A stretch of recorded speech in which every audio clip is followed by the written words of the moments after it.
의료 소비자가 제안하는 의료계약 토론회 정말 의미 있는 토론회라고 생각을 합니다. 의료개혁이라는 단어가 사실 넘쳐나고 있습니다. 그런데 과연 누구를 위한 의료개혁인가 하는 질문 앞에서는 참 답이 늘 궁합니다. 이렇게 많은 사람들이 이야기해 왔고 저 역시 의사로서 또 혹은 이 보건의료 관련 전문 기관의 장으로서 생각했던 의료개혁 방안과 이제 또 민의를 대변하는 국회에 와서 추진해야 하는 의료개혁은 참 방향이 다를 수밖에 없는 것 같습니다. 그 가운데 이렇게 소비자가 제안하는 의료개혁 방안 토론회를 주최하게 돼서 매우 영광입니다. 오늘 발표를 맡아주시는 여러 이 단체장과 교수님들께 진심으로 감사를 드립니다. 제가 외국 국제기구에 다니면서 가장 기억에 남는 일이 있습니다. 세계 3대 피터 드러커와 함께 세계 3대 경영계의 구루라고 불리우는 마이클 포터 박사가 한번 이 OECD 의료 관련 회의체에 오신 적이 있습니다. 이제 기립박수를 받았습니다. 이렇게 국제기구에서 각 나라를 대표하는 사람들이 누군가 발제자에게 그렇게 기립박수를 하는 거는 저는 십몇 년 회의를 다니면서 처음 봤습니다. 물론 그분에 대한 존경도 있었겠지만 그분이 하는 거는 그동안 이렇게 평생을 갈고 닦아왔던 경영 그리고 성과 평가 이런 것의 그 총력을 남은 여생을 의료와 관련돼서 소비자의 관점에서 바라보는 성과 평가에 이제 나머지 여생을 쏟아붓기로 했다라는 그런 결정이었고 그분은 시종일관 우리가 이렇게 많은 비용과 자원을 투입하는데 과연 누구를 위한 것이고 그 관점은 누구에 의해서 평가되어야 하느냐 그것은 환자와 그리고 일반 사람의 관점에서 평가해야 하고 그것은 전문가나 혹은 전문 기관 그리고 제약회사의 관점이 절대로 되어서는 안 된다라고 계속 이야기를 했습니다. 우리 돌아보면 다른 영역에서의 소비자 권리는 매우 중요하게 여겨지고 있는 반면에 의료 분야에서의 소비자의 목소리는 과연 어디까지 왔나? 우리 2024년 우리의 경제 수준 그리고 시민사회의 역량을 돌아본다면 의료 영역에서의 소비자 관점은 여전히 잘 반영되고 있지 않은 것 같습니다. 그런 의미에서 오늘의 이 토론회를 시작으로 해서 지속적으로 그런 관점이 제고되기를 바랍니다. 저도 여러 영역에서 소비자의 참여 그리고 소비자의 주권, 소비자의 관점이 반영될 수 있는 그런 입법 활동에 총력을 다하도록 하겠습니다. 오늘 다시 한번 감사 말씀드립니다. 네, 감사합니다. 저희 녹소연에서 이제 조사를 했습니다. 자, 이런 상황인데 우리는 이걸 어떻게 봐야 될 것인가라고 해서 우리 녹소연 녹색소비자연대 전국협의회는 전국 네트워크를 가지고 있습니다. 우리 실제 회원들이 한 15,000명 정도 되고요. 전국 모든 지역에서 우리가 활동을 하고 있는데 그래서 우리 모든 회원들에게 다 보낼 수가 없어서 대략 저희가 한 2,400, 한 2,500명 정도 해서 우리가 여기에 녹소연 회원도 있고 우리 녹소연이 많은 프로그램들을 가지고 있는데 이 프로그램에 참여하는 국민들을 포함시켰습니다. 그래서 대략 608명을 대상으로 설문조사 결과가 나왔습니다. 저희가 응답률 한 25%, 보통 구글 앱으로 했을 경우 10에서 15%의 응답률을 갖습니다. 평상적으로. 그러나 이제 25%까지 올라왔으니까 적지 않은 응답률을 보여준 것 같습니다. 그래서 저희가 조사를 해서 전국적인 단위로 저희 녹소인 네트워크망을 통해서 조사한 겁니다. 자, 요 내용을 가지고 좀 한번 살펴보도록 하겠습니다. 저희가 여러 가지 조사를 좀 했는데 그 중에 몇 가지를 가지고 말씀을 드리겠습니다. 첫 번째, 의대 정원에 대해서 한번 여쭤봤습니다. 지금 보시는 것처럼 의대 정원에 대해서 우리 설문조사 응답자들은 찬성하고 있습니다. 의대 정원 필요하다는 입장이죠. 저도 개인적으로 같은 입장입니다. 자, 근데 2,000명 정원에 대해서도 비교적 찬성 의사를 보였습니다. 근데 과학적 근거입니다. 과학적 근거는 지난번 우리 국회 여러 토론회라든지 국회 청문회를 통해서 이게 보도된 다음부터 이 설문조사를 해서 그런지 몰라도 과학적 근거에 대해서는 매우 부족하다는 입장으로 기울어지고 있습니다. 그래서 정리해 보면은 의대 정원에는 찬성하고지만 2,000명 정원은 과학적 근거가 부족하기 때문에 뭔가 좀 문제가 있다라고 보시는 것 같습니다. 자, 이 정도로 하고요. 그다음에 이제 현재 의료계와 복지부가 지금 대응하는 방식, 지금 6개월 이상 이 의료가 정상적인 데서 벗어나고 있는 것 같습니다. 물론 정부에서는 정상 궤도 이탈이 안 하라고 하니까 뭐 그거는 그대로 인정해 주시고요. 어쨌든 저희가 볼 때 정상적인 궤도에서 벗어나인 것 같은데 이 대응 방식에 대해서 여쭈어봤습니다. 우리 교수님들의 집단 행동에 대해서 어떻게 보느냐? 반대 입장이 매우 강합니다. 비율을 한번 잘 봐주십시오. 자, 전공의 집단 행동에 대해서도 이거 뭔가 문제 있다. 68%, 거의 70%가 문제 있다라고 봤습니다. 우리 의사협회 대응 방식 문제 있다라고 보고 있습니다. 자, 그러면은 보건복지부에 대한 대응 방식 문제 있다. 47%. 다시 말씀드려서 우리 이 의료계보다는 보건복지부에 대한 부정적 입장이 좀 낮은 편입니다. 보건복지부에 대해서 부정적인 입장을 갖긴 하지만 그래도 의료계는 상당히 좀 높게 나오고 대략 65에서 70% 비율을 보여주고 있고 여기에 비해서 이제 우리 보건복지부에 대해서는 50% 이하니까요. 그래서 비교적 국민들은 이 복지부에 대해서는 좀 뭔가 미흡하긴 하지만 그래도 의료계보다는 긍정적으로 바라보고 있는 것 같습니다. 그러니까 이건 이제 연령별로 바라본 건데요. 연령별은 이제 지금 마지막 제가 정리한 것처럼 이 의료계 방식에 대해서 부정적인 연령층은 40대 이상이고요. 복지부에 대해서는 젊은 층들이 조금 부정적인 의견을 갖고 있는 것 같습니다. 그래서 이거는 좀 그렇다고 참고해 주시고요. 그다음 또 하나가 이제 실손보험과 관련된 부분이고요. 단골병원에 대한 부분인데 우리 오늘 대한가정의학회 이사장님 강재원 교수님도 참석하셨지만 이 가정의학회에서 가장 오랫동안 주장하고 있는 주치의제 정착입니다. 근데 우리나라의 여건상 지금 지역 로컬 의원에서 대략 75%, 80%가 전문의 자격증이다 보니까 이 전공 주치의제도 정착이 쉽지가 않은 것 같습니다. 그래서 이제 대안으로 나오는 것이 단골 의사제이고요.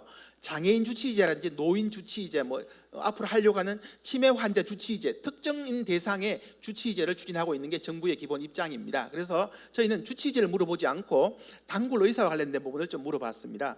자, 실손에 대한 부분인데요. 보시면은 국민들의 83.4%가 실손보험을 가지고 있다는 이야기입니다. 이거는 전체 통계가 작년 통계 기준으로 78%의 국민들이 실손보험을 가지고 있는 것으로 나오고 있습니다. 이게 최근 이제 우리 응답자랑 좀 차이가 있긴 하지만 어쨌든 적지 않은 분들이 실손보험을 가지고 있습니다. 그다음 단골 의사는 약하네요. 50.3%만 단골 의사를 가지고 있습니다. 결국은 이제 무슨 이야기냐? 의료비는 여러분 아시는 것처럼 급여가 있고 예비급여가 있고 비급여가 있습니다. 비급여는 100% 본인이 내는 거죠. 주로 그래서 국민들이 실손보험을 많이들 가지고 있습니다. 또 급여에 들어도 현재 우리나라가 건강보험 보장률이 65.7%밖에 되지 않습니다. 그런 이유 때문에 본인 부담금이 상당히 적지 않죠. 이 본인 부담금도 역시 부담이 되기 때문에 실손보험에서 커버해서 이런 걸 가지고 있는 것 같습니다. 다시 말씀드려서 일반 국민들은 본인 부담금에 대한 부분에 대한 의료비 부담을 가지고 있다라고 하는 것을 알 수가 있습니다. 자, 이제 의료기관 이용 시 불편한 사항을 봤습니다. 이 부분이 오늘 말씀드릴 중요한 부분이기도 한데요. 자, 보시면은 국민들은 과잉 진료에 대한 부분을 강하게 지금 이야기를 하고 있습니다. 뭔가 지금 내가 불필요한 서비스 검사를 많이 받는다라는 느낌을 가지고 있다는 겁니다. 이거는 사실은 보건의료 서비스의 특성이 있는데요. 그 중에 하나가 검사와 치료의 불확실성입니다. 이건 의료 서비스 자체가 갖는 특성이기 때문에 뭐 당연할 수도 있겠지만 어쨌든 국민들은 과잉 진료에 대한 불안감을 가지고 있다라고 하는 거고요. 그 다음에 또 하나가 이제 긴 대기 시간입니다. 이거는 뭐 3분 진료라는 게 너무나 익숙하다 보니까 이거에 대해서 국민들이 불편하고요. 이제 또 하나 재미있는 것은 예약의 어려움입니다. 이제 이 부분은 상급종합병원을 포함해서 여러 가지 환자 의료 체계에서의 문제가 될 수도 있는데요. 자, 이제 소비자들은 합리적 이성적으로 판단하는 부분도 있습니다. 그렇지만 많은 경우는 본인 중심으로 판단을 하게 되겠죠. 내가 뭐 경증이지만 소위 말해서 서울에 있는 빅5 병원에서 진료받고 싶은 심정을 지금 보여주는 부분입니다. 이런 부분을 어떻게 해결할 것인가 굉장히 어려운 숙제인데 하나 보여주는 부분이고요. 그 다음에 이제 의료비에 대한 부분이 역시 3.3% 보여주는 것 같습니다. 자, 의료 소비자들은 과잉 진료, 예약의 어려움, 긴 대기 시간, 불필요한 검사, 의료비 이런 것들 문제를 해결해 주기를 바라고 있습니다. 거창한 것보다 실제적으로 내게 다가오는 문제들을 해결해 주기를 원하고 있습니다. 자, 의료 이용 시 불편한 사항을 물어봤습니다. 지금 우리가 5점 척도로 저희가 이제 4점 척도로 물었는데요. 자, 척도를 보시면은 이 점수가 높을수록 불편한 사항입니다. 지금 어디가 높게 나오고 있나요? 제가 표시를 해두었는데요. 응급 환자 발생 시 의료기관 이용, 그 다음에 심야 외래 의료 이용에 대한 불편함을 가지고 있습니다. 심야 의료 이용 어떻게 해결하시겠습니까? 그냥 응급실에 가라고요? 어떻게 해결하겠습니까? 경증 환자 가면 90% 자기 부담한다면서요? 어떻게 할까요? 국민들은 지금 물론 지금 정책 속에 이런 부분에 방안이 있습니다. 그러니까 언론에 보도된 것은 큰 헤드라인 중심으로 이해하기 때문에 지금 아마 어제 기사가 나가면서 국민들은 굉장히 다르게 해석을 했을 겁니다. 정부는 분명히 이런 의도로 말씀을 드렸지만 국민들은 다르게 받아들인다는 거죠. 이게 소비자 관점입니다. 소비자 관점에서 보도를 해주셔야 되는데, 보도 자료를 배포해 주셔야 되는데, 너무 우리가 열심히 하고 있다는 중심으로 의혹을 과시하다 보니 국민들은 다르게 해석하는 경향이 있다는 걸 다시 한번 말씀을 드리고 싶습니다. 어쨌든 국민들은 지금 강하게 의료 이용 시간에 대한 부분이고요. 자, 저희가 앞서 말씀드렸던 것처럼 질병 예방에 대한 요구를 어떻게 해결할 것인가는 중요한 부분인데요. 지금 이 슬라이드를 보시면은 건강 관리에 대한 필요 정보를 의료인을 통해서 얻는 비율은 매우 낮습니다. 5.6%밖에 되지 않고요. 나머지는 주로 뭡니까? 포털 사이트, SNS, 다른 곳을 건강 정보가 굉장히 다양하게 지금 소비자에게 전달되고 있는데, 과연 이런 부분에 대해서 정부는 무엇을 하고 있을까요?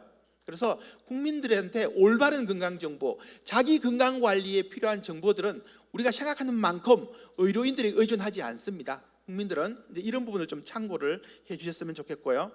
자, 그럼 자기 건강 관리로 넘어가 보겠습니다.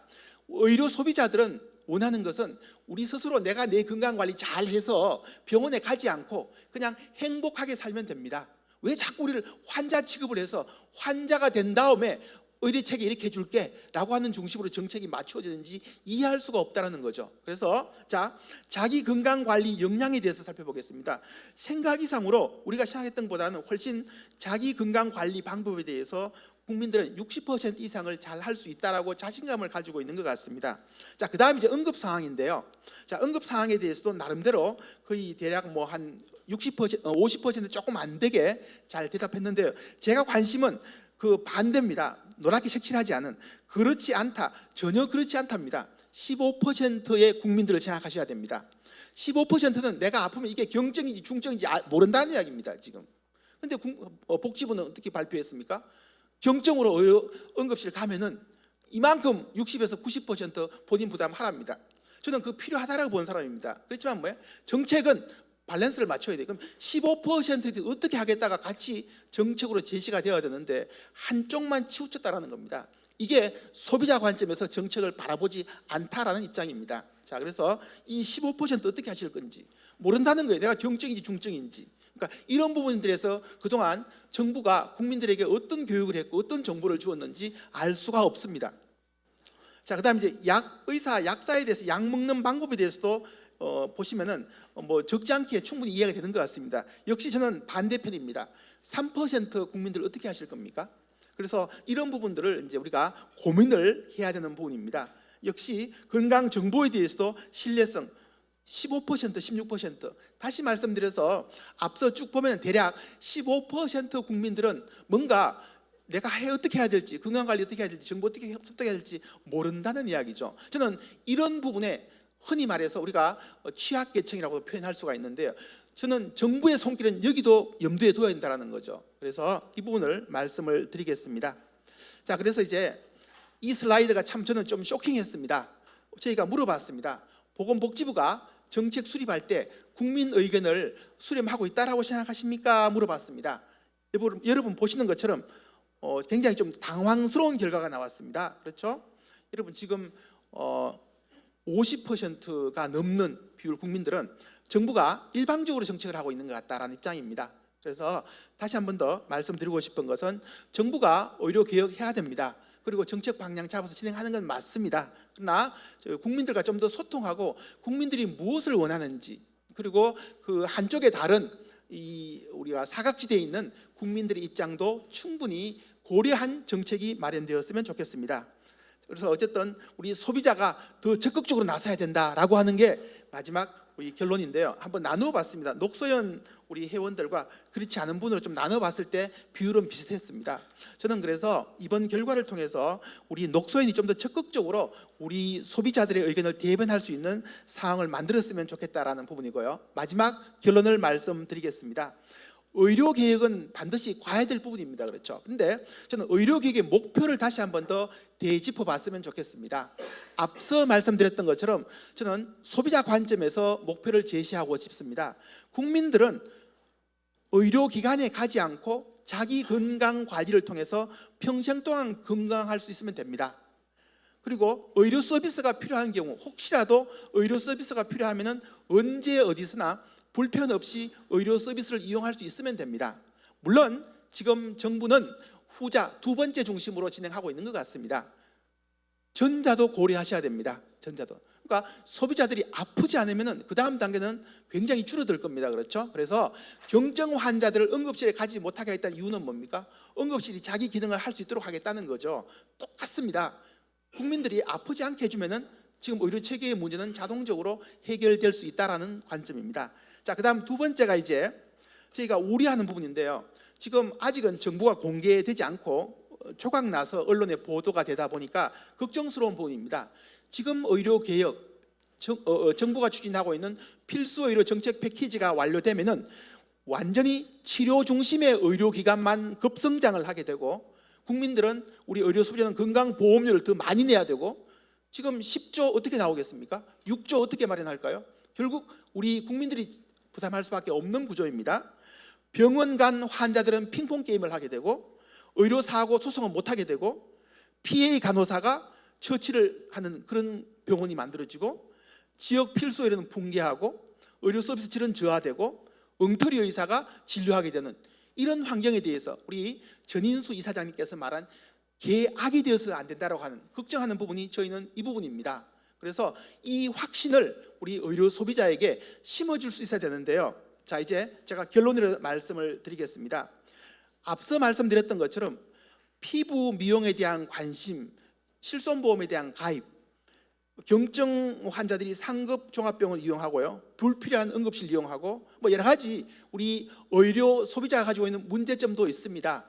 문제점이라 그러기는 좀 어려울 수도 있겠지만 의료 소비자 행태를 바꿔야 될 부분도 있고요. 우리 소비자들이 결정해야 될 부분도 있습니다. 왜냐? 더 많은 비용을 지불해야 될 수도 있기 때문에. 자, 이렇게 한다고 했을 경우에 우리 소비자들과 함께 논의하고 함께 토론해야 되는데 과연 그렇게 이루어지고 있나요? 회의실에 초대된 몇 사람만 가서 이야기를 합니다. 무슨 이야기가 이루어진지 알 수 없습니다. 언론에 보도 자료만 나옵니다. 보도 자료라고 하는 건 우리 하고 싶은 이야기만 한다는 이야기죠. 이거는 저희 소비자에 대해서 저는 최소한의 예의가 아니라고 생각합니다. 의료 소비자들은 분명한 권리를 가지고 있습니다. 그리고 우리가 요구할 권리도 있고 들을 권리도 있습니다. 물론 그래서 좀 더 우리는 적극적으로 우리 정부가 이 실제적으로 의료 현장을 다니셔야 됩니다. 왜냐하면은 우아한 회의실에 듣는 이야기는 하루 지나고 2시간 후에는 잊어버립니다. 현장에 가서 드린 이야기는 평생을 간다는 이야기가 있습니다. 그래서 여러분들 현장 가셔야 됩니다. 지역의료 말씀하시지만 과연 군단이 가서 읍면에 있는 이장님, 동장님 몇 분이나 만나보셨습니까? 거기에서 가지고 있는 고민 들어보셨습니까? 저는 그래서 이게 의료 소비자들의 이야기입니다. 다시 한번 말씀드리고 싶은 것은 우리 의료 소비자 이야기를 좀 더 경청해 주시고 적극적으로 반영해 주시면 좋겠다는 말씀을 드립니다. 그래서 의료 개혁의 목표를 크게 4가지 정도로 제안을 드리고 싶습니다. 개인 의료비 부담 감소 부분인데요. 의료비 올릴 수 있습니다. 그러나 소비자가 동의해야 됩니다. 소비자와 소통해 주십시오. 그다음 의료 접근성 향상입니다. 정부가 여러 가지 노력하고 있는 것으로 알고 있습니다. 조각난 정보로 이 보도자료 배포하지 마시고요. 체계적으로 의료 소비자에게 공식적으로 공개적으로 제안해 주십시오. 세 번째, 과잉 진료, 불필요한 검사에 대한 축소 부분인데요. 이 부분은 의료 질 서비스, 환자 의료 체계 개선 제도적으로 매우 중요합니다. 자, 의료 소비자로서 우리 녹소연이 그동안 주장했던 것 2가지만 말씀드리고 하도록 하겠습니다. 첫 번째가 1, 2, 3차 모든 의료기관에 대한 의무적 평가 인정제입니다. 지금 요양병원이라든지 정신병원은 의무적으로 하고 있지만 그 이외에 병원들은 자발적 참여에서 이루어지고 있습니다. 1차 의료기관 의료 서비스 질 관리가 매우 중요합니다. 그래서 우리 녹소에는 그동안 모든 의료기관에 대한 이 평가 인증을 의무적으로 하고 그 결과는 100% 공개해야 됩니다. 그래서 이걸 다시 한 번 더 말씀을 드리고 싶고요. 그다음 혼합 수가제에 대한 도입도 말씀드리고 싶습니다. 행위별 수가제를 축소하고 포괄 수가제는 혼합 수가제를 좀 공유해 주기를 부탁을 드리겠습니다. 마지막으로 건강관리 능력 향상 부분은 질병 예방 서비스를 좀 더 강화해서 공중보건 및 질병 예방 체계를 강화해 주셨으면 좋겠다는 말씀으로 제 제안을 드리는데, 마지막 에피소드 하나로 마무리 짓겠습니다. 2005년도에 우리 보건의료 분야의 원로분께서, 물론 이분은 예방의학 교실에 계셨습니다. 퇴직을 하셨습니다. 제게 책을 한 권 보내주셨습니다. 퇴직 기념으로 본인의 저서를 제게 책을 한 권 보내주셨고요. 2017년도에 또 한 분이 퇴직을 하셨습니다. 이분은 보건행정 쪽 원로셨는데 제게 책을 한 권 보내주셨습니다. 저는 그래서 그냥 책만 받아서 목차만 보고 꼽아두었는데요. 이번에 의료개혁, 이 의료 여러 가지 전공의들이 현장 이탈하면서 그 책을 꺼내볼 기회가 있었습니다. 2005년 퇴직하시면서 제게 주셨던 그 원로 교수님의 책 내용도 의료개혁이었습니다. 2017년 책도 의료개혁이었더라고요. 저는 이번에 깜짝 놀랐습니다. 무슨 이야기냐? 이 의료개혁에 대한 문제는 그분이 40년 동안 고민했던 게 2005년 책으로 나왔었던 거고요. 또 역시 40년 동안 고민하셨던 분이 2017년 책으로 나와 있던 겁니다. 그동안 끊임없이 고민하고 있는 부분이고, 지금 우리의 숙제이기도 하고 과거의 숙제이기도 하고 미래 세대의 숙제이기도 할 것 같습니다. 저는 개인적으로 이번이 어떻게 종결될지는 모르겠지만은 제가 개인적으로 이번에 이루어졌던 이 모든 것들을 제 백서로 제가 책을 한번 정리를 할 계획을 가지고 있습니다. 참여했던 모든 분들 실명을 제가 공개할 예정입니다. 그래서 다음 세대 때에 우리가 어떤 노력을 했는지를 알려주고 싶은 게 제 마지막 역할이라고 저는 생각을 하고 있습니다. 다시 한 번 더 우리 녹색 소비자가 제안하는 부분, 물론 제가 일부 제 개인 학자로서 의견이 있긴 하지만 우리 녹소연이 가지고 있는 입장을 설명했습니다. 다시 한 번 더 경청해 주셔서 감사합니다. 고맙습니다. 조금 전에 이주열 교수님께서 너무 좋은 발표를 해주셨는데, 사실 발표 주신 내용 중에서도 아마 들으시면서 강희경 교수님이나 박준영 이사님이나 또 송기민 위원장님이나 같은 데이터를 보고 조금 다르게 느끼실 수도 충분히 있다고 생각을 하고 당연하다고 생각을 하거든요. 근데 저는 누구나 똑같이 문제 있다고 느낄 두 개를 보고 참 또 한 번 슬펐는데, 첫 번째는 의료인으로부터 건강관리에 필요한 정보를 얻는 비율이 5.6%밖에 안 된다는 게 제일 놀라웠습니다. 제가 다른 나라의 비슷한 조사 결과를 많이 봤는데 어떤 나라도 이렇게 낮은 퍼센트인 곳이 없어요. 대부분 50%가 넘고요. 거의 4분의 3 차지하는 나라도 많습니다. 그럼 어찌 됐든 간에 이유는 있겠지만 의료나 의사나 의료진들이 환자의 치료를 해줬을지 몰라도 상담, 교육, 또 충분한 대화를 나누지는 못했다. 그리고 그러다 보니까 의료 소비자도 치료를 받으면 됐지 추가적인 정보까지 요구하는 게 굉장히 힘든 분위기였던 게 아닌가. 그래서 제일 많은 게 SNS나 컴퓨터를 통한 정보거든요. 그래서 그게 제일 슬펐고요. 두 번째는 복지부 정책 수립 시 국민 의견 수렴 정도가 그렇지 않은 편이다와 전혀 그렇지 않다가 50%를 넘겼다는 거죠. 이것 또 하나 아마 의료인도 잘못했지만 정부에서도 국민, 의료 소비자의 그런 요구도를 경청을 했겠지만 소비자들은 그렇게 느끼고 있지 않다. 그런 두 가지 뼈아픈 결과가 있지 않나 생각을 합니다. 그래서 오늘 정말 귀한 분들을 6분을 모셨는데요. 한 분 한 분 오늘 의료 소비자가 제안하는 의료 개혁 방안에 대한 의견을 들어보도록 하겠습니다. 오늘 이주열 교수님이 말씀하신 것처럼 특효 정책은 없습니다. 지금의 개혁을 다 만들어낼 수 있을 만한. 자, 그렇다면 합의를 통해서 굉장히 건설적으로 우리가 정근대사에서 없었던 시민들의 참여가 일어나는 그런 굉장히 좋은 선례를 만들어내기를 간절히 바라는 마음입니다. 자, 그래서 이견이 있을 때 우리는 갈등이라고 얘기를 하는데 그러면 갈등을 넘어서 어떻게 협력할 것인가? 저희 한국 IWCA는 102년이 된 여성 기독 공동체 조직입니다. 굉장히 오랫동안 다양한 접근을 가지고 있지만 저희는 하나의 가치, 하나님을 통해서 모든 변화를 이루는 하나의 가치 때문에 저희는 지금까지 수기하고 합의해온 공동체입니다. 그래서 이제 제가 이 가치를 먼저 주장한 이유 중에 하나도 하나의 목표를 바라봤을 때 그것을 원칙으로 삼는다면 갈등이나 이견이 있을 때도 합의하고 수기할 수 있는 근간이 마련이 됩니다. 그래서 먼저 우리가 아까 먼저 말씀드렸던 가치에 합의하고 난 다음엔 그 다음에는 우리가 실제 이견이 있을 때 어떻게 조율할 수 있는가에 대한 실제 논의 과정의 그라운드 룰도 만들 필요가 있습니다. 자, 이 합의라는 말이 좋지 쉽지가 않아요. 의견이 다 다르고요. 각자가 가지고 있는 이해관계가 있기 때문에 특히 지금 최근에 보였던 이 강대강 대치 국면에서 보면은 이게 해결의 기미가 보이지 않습니다. 그래서 제가 오늘 이제 한 가지 좀 제안을 드리고자 하는 것은 이 토마스 킬만이라고 두 사람입니다. 토마스하고 킬만이 만든 모델인데요. 갈등 관리를 할 때 5가지 모형 정도 있다고 얘기를 합니다. 자, 근데 그것의 축은 2가지예요. 하나는 자기 의견을 얼마나 강하게 주장할 것인가, 하나는 상대 의견을 얼마나 받아들일 것인가의 축을 가지고 2가지가 다 약한 쪽은 회피 모드입니다.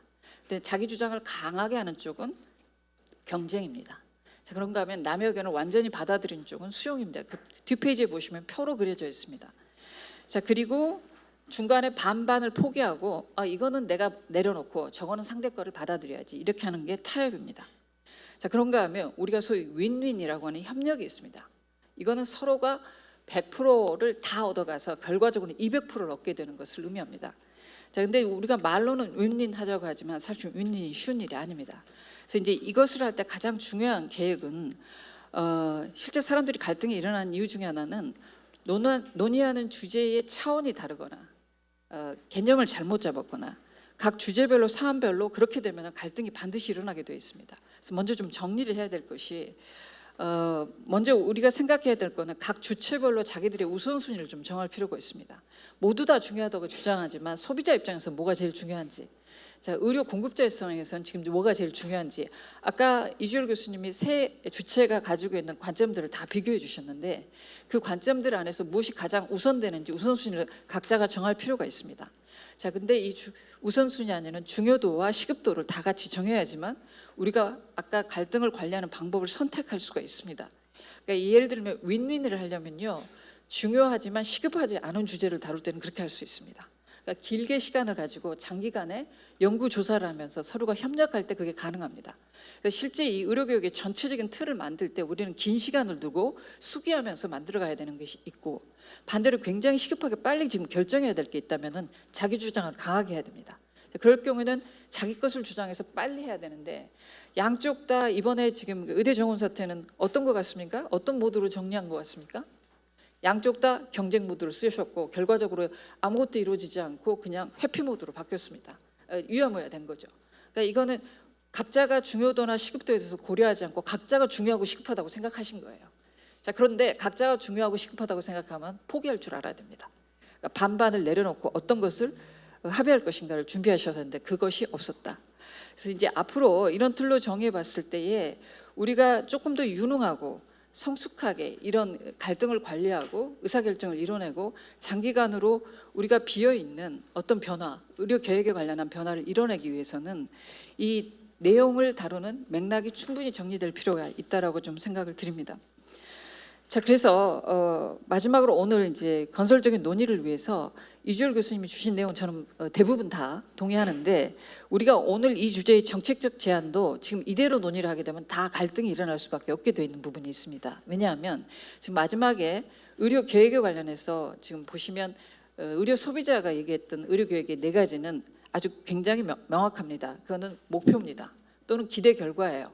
결과적으로 우리가 의료교육이 일어났을 때 얻고자 하는 바들이라면 지금 발표자가 제언하신 내용들은 굉장히 혼재되어 있습니다. 각 내용이. 예를 들면 어떤 것은 기대 결과이고 어떤 것은 목표이고 어떤 것은 전반적인 방향성이고 어떤 것은 무엇을 어떻게 할 것인가이고 다른 얘기를 하면 실행 계획입니다. 어떤 것은 방법론이고. 자, 그걸 제가 좀 정리해 봤습니다. 제 나름대로의 기준으로. 그래서 이 발제자가 주신 정책적인 제안들 중에 모든 것이 포괄되어 있는 예를 들면 행위별 수가제 축소 및 포괄 수가제 등 혼합 수가제 도입 확대, 이거는 정책의 전반적인 방향성 플러스 기대 결과 플러스 무엇을 어떻게 할 것인가가 다 들어가 있는 겁니다. 거기에 비해서 환자 이송 및 회송 시스템의 AI 등 디지털 과학 기술 활용, 이것은 방법론에 훨씬 더 가깝습니다.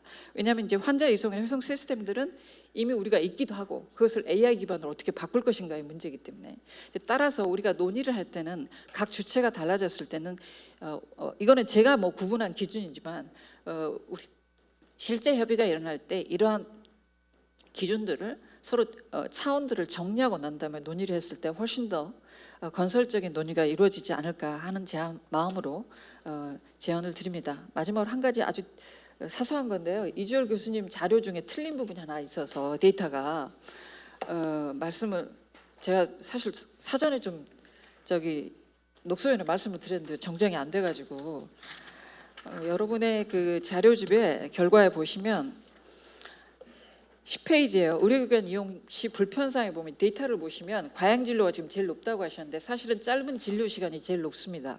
그러니까 위에 보시면 데이터가 남자가 24%, 여자가 21.9%니까 총계가 22%여야 되거든요. 자, 그런데 밑에 아마 옆에서 카피 앤 페이스트가 된 것 같아요. 그 직원의 불친절하고 의사의 불친절이 비슷한 점수로 총계 점수가 5%, 0.8% 됐는데 전체 100%가 안 맞거든요. 그래서 토탈이. 그래서 이 짧은 진료 시간이 가장 높은 불편 사항인 것 같습니다. 네, 정정드리겠습니다. 감사합니다. 네. 우리나라에서 지금 필요한 것이 상당한 추가 비용이 필요한 의대 정원의 증원일까요? 아니면 의료 비용의 증가를 막고 의사들이 필수 의료 분야에서 진료를 할 수 있도록 하는 장기적인 계획일까요? 그 위의 그림을 보시면 지역 의료가 소멸되고 있다고 하시지만 도농 간의 의사 분포의 격차도 요 별표 사각표로 되어 있는 것처럼 우리나라의 상황은 다른 나라에 비하면 불평등이 적은 편입니다. 다시 돌아와 주시면 우리나라의 보건의료 비용은 그 23쪽 중간 그림에 있는 것처럼 GDP의 약 10% 정도로 OECD의 평균을 넘어서고 있고 빠르게 증가하고 있습니다. 지금도 우리나라 국민들은 가계소득의 약 6%를 의료비로 지출합니다. 우리나라의 보건의료 비용이 왜 이렇게 빨리 증가하고 있을까요? 우리나라 국민의 평균 1년 병원 방문 횟수는 15.7회로 OECD 평균인 6번에 비해서 2.6배에 달합니다. 사회보험을 바탕으로 하는 의료 시스템에서는 필요한 곳에 의료가 공급되도록 관리되어야 하지만 우리나라에서는 아직 제대로 관리되고 있지 않습니다. 상급종합병원도 1차 의료기관과 경쟁하면서 많은 수의 경증 환자를 진료하느라고 지금 조은영 회장님께서 잘 지적해 주신 대로 소비자들께서 가장 불만으로 생각하시는 짧은 진료를 할 수밖에 없습니다. 저임금에 장시간의 노동을 제공하는 전공의, 피해자가 없어야 된다고 방금 지적해 주셨었는데 전공의의 피해를 담보로 지금까지 병원의 경영이 가능해 왔습니다. 한편 대부분의 국민들께서 보유하고 계신 실손보험은 의료의 이용을 부추기는 작용을 가지고 있고 의료의 공급자가 비급여 의료 행위로 영리를 추구하는 것을 가능하게 하고 있습니다. 이러한 의료 이용과 수가 보상 체계가 유지된다면 우리나라는 곧 보건의료비를 세계에서 가장 많이 사용하는 나라가 될 것입니다. 정부가 주장하는 2035년에 15,000명의 의사의 부족은 이를 위한 대비일 것입니다. 우리가 바라는 의료가 이러한 것일까요? 여기 이 책에서 말하듯이 우리나라의 의료가 지속 가능하고 우리 국민이 지금보다 더 건강해지기 위해서는 이주열 의사님께서 발표해 주셨듯이 나의 병을 잘 아는 의사가 나의 건강을 관리해주고 꼭 필요할 때 상급병원으로 의뢰하고 문제가 해결되면 다시 지역의 단골 의사에게 돌아오는 올바른 의료 전달 체계, 환자 의뢰 체계를 갖추어서 의료의 이용과 비용을 관리해야 할 것입니다. 수가와 보상 체계가 개선이 되어야 이것이 가능하겠죠. 재반 시스템이 말씀하신 것처럼 건강정보, 고속도로 등의 시스템이 갖추어져야겠고 이렇게 사용되는 보건 의료 비용은 근거에 기반한 필요한 의료 행위에만 사용되어야 할 것입니다. 오늘 발제에서 지적해 주진 않으셨지만 의료계 공급자 입장에서 가장 심각한 문제 중에 하나는 민형사 소송입니다. 생로병사를 함께하는 의료의 특성상 진료의 결과가 항상 만족스럽기는 어렵고 기존의 의료 시스템에서는 의사들이 환자 한 분 한 분과 충분한 시간을 보내기가 어려웠습니다. 오해와 불만이 쌓이기 쉽고 의료진도 사람이라서 실수가 없을 수 없습니다. 결과가 만족스럽지 않더라도 꼭 필요한 의료 행위 외에 고의나 회피가 가능한 중대한 과실이 없다면 의료인에게 민형사 책임을 묻지 않고, 하지만 무슨 일이 일어났던 것인지 상세히 밝히고 위로하며 실수가 있었다면 같은 일이 다시는 일어나지 않도록 시스템을 개선하면서 동시에 환자는 공적 자원으로 충분한 보상을 받는다면, 그리고 의료진의 고용이 수익이 아닌 필요에 따라 결정되어서 의사가 충분한 시간을 환자와 보낼 수 있는 여유를 갖게 된다면 의료 분쟁은 감소할 것이며 필수 의료의 공백은 해소될 수 있을 것입니다. 잘 아시다시피 우리나라의 의료는 개발도상국이던 시절에 만들어진 체계를 토대로 해서 국민의 건강보다는 정권과 집단의 이익을 위해서 그러한 정책으로 땜질되면서 지금에 이른 것 같습니다. 이제라도 우리가 다 같이 모여 앉아서 문제를 제대로 파악하고 함께 고민해야 할 것이며, 말씀하신 대로 이러한 자리를 마련해 주셔서 대단히 감사합니다. 오늘이 출발점이 될 수 있을 것이라고 확신합니다. 그렇게 만들어 가야 되겠죠, 우리 다 같이. 조은영 회장님께서 말씀하신 대로 이에 기반해 우리가 어떤 의료를 원하는지를 먼저 알아내고 장기적인 계획을 세우고 하나씩 정책을 만들어 가야 할 것입니다. 여기에 더 많은 의사가 필요하다면 물론 많은 의사를 뽑아야 되겠죠. 얼마나 의사가 필요할지에 대해서 서울대 비대위에서 연구를 진행하고 있습니다. 그리고 우리 떠나신 이사장님께서 말씀하신 것처럼 의료가 미래의 먹거리를 위한 것이라면 의대 정원은 조금 더 필요하겠죠. 그렇다면 교육이 가능한 규모로 뽑을 수 있을 것입니다. 늘려서 뽑을 수 있을 것입니다. 이사님께서 말씀하신 것 중에 약간 속상한 게 있었는데요. 그 교수들의 집단 행동, 사실은 저희 집단 행동을 한 적이 없습니다. 저 진료 조정을 하기는 했지만 지금 정부에서 내놓으시는 상급 종합병원에 중증 환자만 봐라 하는 대책을 조금 빡세게 일주일 동안 했던 것뿐입니다.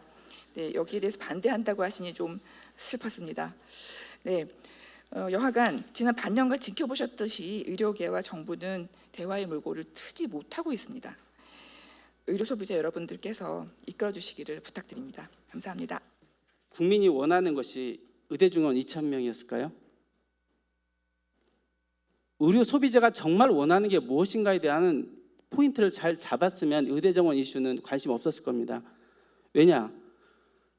서울대병원 갈 때 의사 숫자 궁금한 분 있으세요? 그냥 자기가 갔는데 의사 한 명이 자기 진료 잘 봐주면 되는 게 우리 소비자 입장이죠.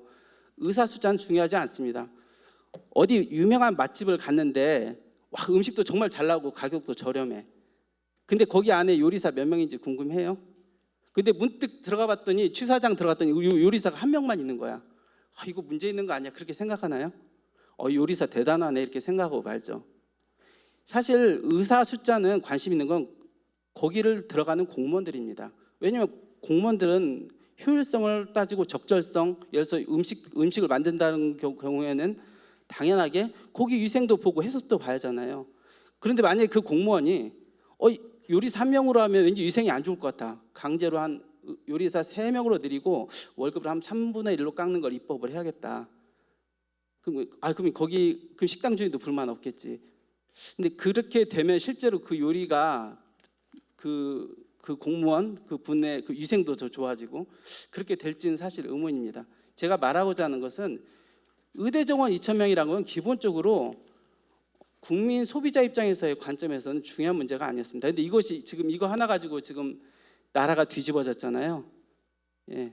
이런 문제에 대해서는 한번 정말 왜 국민들이 지금 이 시점에서 뭘 원하는가에 대한 지표가 고민이 좀 부족했던 것이 아닌가 생각을 합니다. 마지막으로 한 말씀만 드리면 현 시대에 정말 국민이 원하는 거, 아까도 말씀해 주셨는데 현장의 목소리가 있습니다. 현장에 아까 제가 이제 공무원분들을 아까 제가 50년간 현재 이 시스템을 이룬 것은 사실 보건의료 공무원들의 어떤 효율성을 극대화시킨 부분이 있다라고 생각을 해요. 공무원들은 원래 자리가 역할이 그런 거고 의사들은 의료 현장에 있습니다. 의사들은 당연하게 효율성 생각하지 않아요. 눈앞에 환자 더 잘 치료하면 그게 우리 직업 윤리니까요. 이런 것들을 합의해서 합의해서 제도를 만들어내야 하는데, 그냥 죄송스지만 잔소리 하나 하면, 최근에 모 공무원께서 뭐 전 세계를 대동해서라도 이제 막 환자를 치료하겠다라고 하는데, 사실 언뜻 듣기에는 좋은 말일 수도 있겠으나 공무원 윤리에는 맞지 않는 겁니다. 공무원은 죄송스럽지만 의사의 직업 윤리는 원래 생명이고, 공무원들은 지속 가능성을 고민해 주는 것이 공무원 윤리입니다. 그런 것들이 서로 합쳐져야 하는데, 사실 공무원분들이 그분께서 사실 의사를 거의 악마화해서 거의 혼자 뭐 환자를 생각하는 걸로 생각하는데, 말씀하셨는데 이런 부분들 때문에 지금 사단이 여기까지 간 것이 아닌가 싶습니다. 현 시점에서 좀 고민을 좀 해봐야 하는 것이, 정말 OECD 지금 가장 가장 높은 수준의 의료고, 여기서 더 발전해야 한다는 것에 대해서 다 공감을 하실 겁니다. 그러면 이거를 어떻게 하면 해결할 수 있을 것인가? 지금 아까 방금 발표한 내용을 보면 사실 관료주도의 정책을 더 강화해서 해결할 수 있지 않을까, 이런 얘기를 하시는 걸 봅니다. 제도 내용이 다 그런 것들이거든요. 한번 정말 고민해봤으면 좋겠어요. 의료 소비자가 정말로 원하는 게 무엇인가 원점에서도 좀 생각해 보시고, 그래도 아까 의사가 잘나서가 아니라 의사들이 그냥 현장에 있기 때문에 잘 아는 겁니다. 그래서 조금 짧게 또 시간이 너무 많이 지나서 죄송합니다. 아무튼 좀 전문가주의라는 요즘 얘기를 하는데, 전문가주의에 대한 좀 고민을 해주시고, 물론 당연히 그 중심에 의료 소비자가 있는 겁니다. 그건 당연히.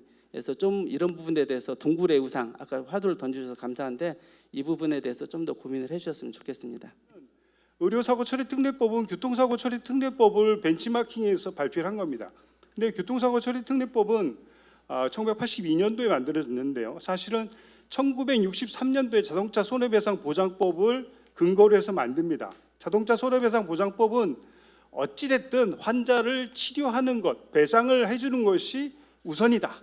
그러니까 누구의 잘잘못을 떠나서 일단 피해부터 구제하자. 그렇기 때문에 자동차는 운전자가 아니라 운행자한테 책임을 묻습니다. 운행자가 돈이 있을 거라. 1963년도에 차 가진 사람이 돈이 있겠지 해갖고 그 사람한테 책임을 묻게 되고요. 또 자동차 손해배상 보장법은 입증 책임을 전환을 해서 사고를 낸 사람, 그러니까 피해자가 내가 피해를 받았어를 주장하는 것이 아니라, 사고를 낸 자가 네가 주의 의무를 다 게을리하지 않았으면 그거 네가 증명 못하면 네가 책임져야 돼. 그래서 우리는 운전을 하다 보면 사고가 나면은 내가 거의 다 책임을 져야 되는, 그 입증 책임 전환이 바로 자동차 손해배상 보장법에서 핵심인 거죠. 그런데 이걸 벤치마킹한 의료사고 처리 특례법은 이 입증 책임 전환이 빠져버렸습니다. 그리고 자동차는 94%가 경증입니다. 그래서 자동차 사고 나도 심각한 사고는 거의 없습니다. 의료사고가 좀 다르죠. 의료사고는 자동차 사고가 틀리고요. 또 자동차는 현재 우리나라에 2,500만 대가 있습니다. 내가 가해자가 될 수도 있고 내가 피해자가 될 수도 있죠. 의료사고는 그렇지 않습니다. 우리는 우사 면허가 없는 한은 의료사고의 가해자가 될 가능성은 거의 없고, 우리는 피해자가 될 가능성이 높은 거죠. 이것처럼 자동차 사고 특례법과 의료사고 처리 특례법은 상당히 입법 취지와 여러 가지의 다름에도 불구하고, 또 헌법재판소가 2009년도에 위헌 판결을 했음에도 불구하고, 전 세계 입법례가 없음에도 불구하고 이것을 추진을 해서 하는 것, 사실 알고 보니까 의사들도 그렇게 이거를 동의하거나 추진을 원하지도 않고 있더라고요. 근데 보건복지부가 이거를 왜 이렇게 강력히 추진하는지 그 이유는 잘 모르겠습니다. 일단 제가 그래서 의료사고 처리 특례법을 반대한다는 의견을 명확하게 말씀을 드리고요. 30페이지에 있는 의료 수가 문제는 이거는 넘어가도록 하겠습니다. 참고로 한번 읽어봐 주시기 바랍니다. 그다음에 오늘 제가 하나만 더 강력하게 말씀드리고 싶은 것은, 아까 제가 말씀드렸던 의료 행위에는 내재된 위험이 있습니다. 이 내재된 위험은 의사가 전혀 과실이 없는 경우, 아무도 알 수 없는 경우, 의사는 전혀 과실이 없는 경우가 하나 있을 수 있고요. 의사가 고의로 환자를 중상하게 일부러 사망하게 한 그런 경우 두 가지를 뺀 나머지에는 여러 가지가 섞일 수 있겠죠. 하지만 우리나라는 근데 이 의사는 당연지정제, 건강보험에 당연지정제를 하고 있습니다. 그리고 내가 환자한테는 의사는 치료를 거부할 수가 없어요. 그러니까 의사는 환자가 와서 치료를 하면 치료해야 됩니다. 그리고 수가도 국가가 정해져 있어요. 그리고 우리나라 건강보험법 2조에 보면 보건복지부 장관이 하지만 그 업무는 건강보험공단에다가 위탁을 준 것이죠. 그러니까 건강보험 제도는 누가 봐도 공보험이고 공공의료에 속하는 영역이란 말이죠. 우리나라 공무원이 일을 하다가 잘못하면은 그 개인이 배상을 하나요? 아니면은 국가가 배상을 하나요? 제가 볼 때 국가가 배상을 합니다. 국가배상법이죠. 그러면은 의료도 분명히 공공성이 있다고 보면 국가가 배상을 해줘야 되는 게 맞다고 생각합니다. 근데 여기 큰 맹점이 있어요. 무슨 맹점이 있냐면 우리나라 상대가치 점수 수가 제도는 업무량이 있고요, 진료 비용이 있고요, 위험도가 있습니다. 이 국가는 이 위험도를 산정을 했어요. 그거를 의사들한테 나눠준 거죠 지금. 그러니까 너희한테 수가를 줬으니까 너희들이 그것으로 민간보험을 가입을 해서 알아서 피해를 해결해라. 이게 숨겨져 있는 내용입니다. 잘못되어 있는 거죠. 그 돈이 2천억인데요. 아무도 모릅니다. 의사들 중에. 내가 그 돈을 받았어? 아무도 알지도 못하는 거죠. 그래서 저는 이참에 그 2천억이 지금 그게 건강보험이 13조일 때 2천억이었단 말이에요. 지금 2천억인데 건강보험이 13조일 때 2000년도에 건강보험 제도가 통합돼서 출발을 했으니까 지금 100조가 넘습니다. 그래서 저는 그게 한 1.2% 정도, 한 1조 2천억 정도가 될 수 있을 때까지도 저는 충분히 국민들이 지불할 의사가 있다고 생각합니다. 그러니까 그것을 수가에 넣어서 의사들에게 상대가치 점수를 주지 말고 그 돈을 국가가 갖고서 국가의료 배상 책임 제도를 운영을 해서 사고가 발생하면 환자는 그거에 대한 피해 입증으로부터 좀 자유로워지고 의사도 자기가 뇌재된 위험으로부터 어쩔 수 없는 부분에 대해서는 국가가 배상해 주는 시스템으로 가는 그런 제도를 도입을 해서 이렇게 불필요한 사회적인 손해나 피해를 좀 더 최소화할 수 있도록 그렇게 바뀌어갔으면 좋겠습니다. 네, 이상입니다. 그래서 그동안 이제 의료 개혁을 추진하는 동안에 좀 되게 큰 폭탄이 먼저 떨어졌었다고 생각을 하고요. 그래서 이제 반년이 흘렀는데도 이제 시민들이 이렇게 내가 원하는 건 의료 개혁이 이런 방향으로 갔으면 좋겠다라는 얘기가 안 나오는 이유는 정확히 정부가 좀 어떤 거를 추진하시려고 하는지 좀 큰 그림이 안 나왔기 때문이 아닌가라고 생각을 합니다. 근데 다음 주에 이제 의개특위에서 1차 총방안을 발표하시는 걸로 알고 있어서 조금 말씀을 드리는 게 조심스럽게 합니다만 지금 나오는 내용들 보면 응급실 뭐 뺑뺑이 관련해서 수가 인상하시고 이런 것들 뭐 전공의 수련체계 개편하시고 다 좋은 얘기고 맞는 방향이라고 저는 개인적으로 생각을 하는데 그래서 크게 생각을 했을 때 환자들이 그래서 이제 내가 앞으로 진료를 어떻게 받을 수 있는 거냐에 대한 해답은 좀 안 된다고 생각을 하고요. 재원 얘기는 좀 계속 나오지를 않아서 사실 저희 의료 체계는 건보료 굴러를 가는데 건보료를 어떻게 할 거냐에 대한 얘기가 좀 나오지 않아서 사실 저는 사회보험을 내는 입장에서 당장 이제 환자 아프진 않기 때문에 그래서 이제 의료 개혁을 하면은 건보료가 올라가는 거냐 떨어지는 거냐 아니면 얼마나 더 내야 되는 거냐에 대해서 좀 해답이 있어야 시민들이 내가 원하는 의료 개혁에 대해서 좀 방향이 어떤 건지 결정할 수 있지 않을까 합니다.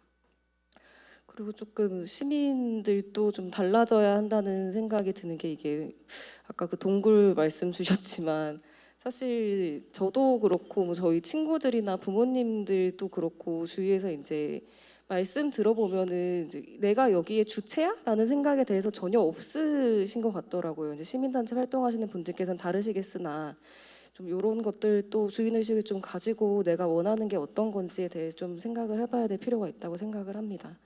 마지막으로 계속 이런 말씀만 드렸는데 제일 중요한 거는 저희 언론도 좀 반성을 하고 항상 이제 독자의 시각에서 좀 어떤 게 바뀌는지 조금 더 잘 전달할 수 있도록 하겠습니다. 감사합니다. 의료 개혁에 대해서, 의료 서비스에 대해서 우리 이주열 교수님께서 말씀하셨지만 소비자한테 안 물어봅니다. 그 의료 소비자를 위한 개혁이라고 하지만 안 물어봅니다. 그리고 교육시키지 않습니다. 그러면서 소비자를 위한 거라고 하면 그게 타당한 걸까요? 우리 아이를 위해서 가장 먼저 부모가 하는 일이 뭡니까? 교육이죠. 그럼 의료 소비자를 위해서 가장 먼저 판단하고 성장할 수 있도록 교육하셔야 됩니다. 이거는 정부도 하지만 의료계도 하셔야 됩니다. 우리가 이런 속에서 저는 사직 전공의 선생님들, 예전에는 전공의 선생님들이 휴업을 했죠. 휴직이었나요? 그 파업이었죠. 파업을 의료계가 파업을 했죠. 근데 지금은 사직을 했지 않습니까?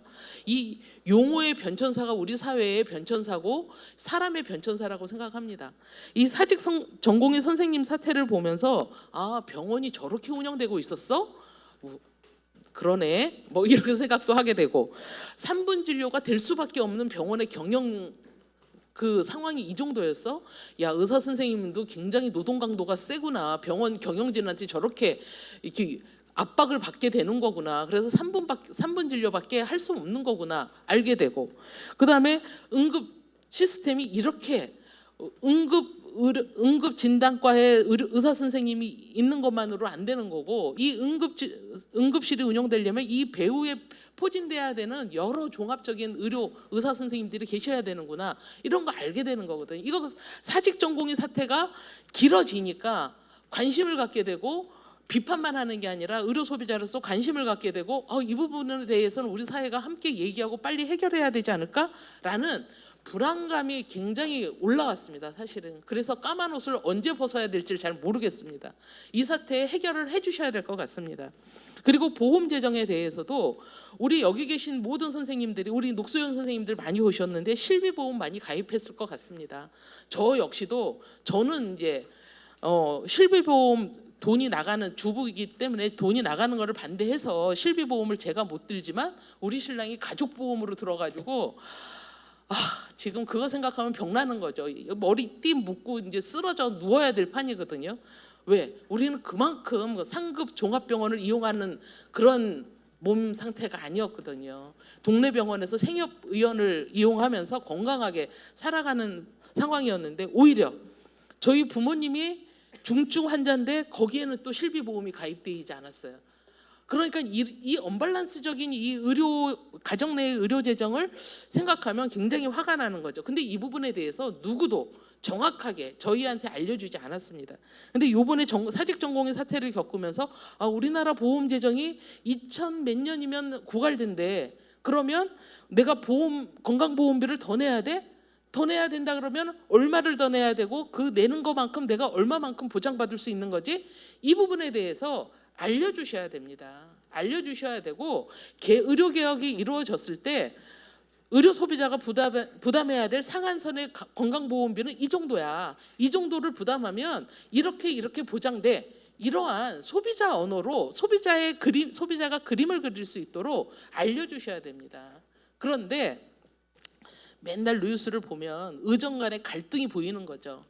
그리고 소비자 입장에서는 의정 간의 갈등으로 보이는 게 아니라 의료 대란으로 다가오는 겁니다. 그래서 오늘 8월 23일 날 의료 소비자가 이 대한민국 의료계를 보면 의료 개혁이라는 용어가 있고, 의정 갈등이 있고, 의료 대란이 있습니다.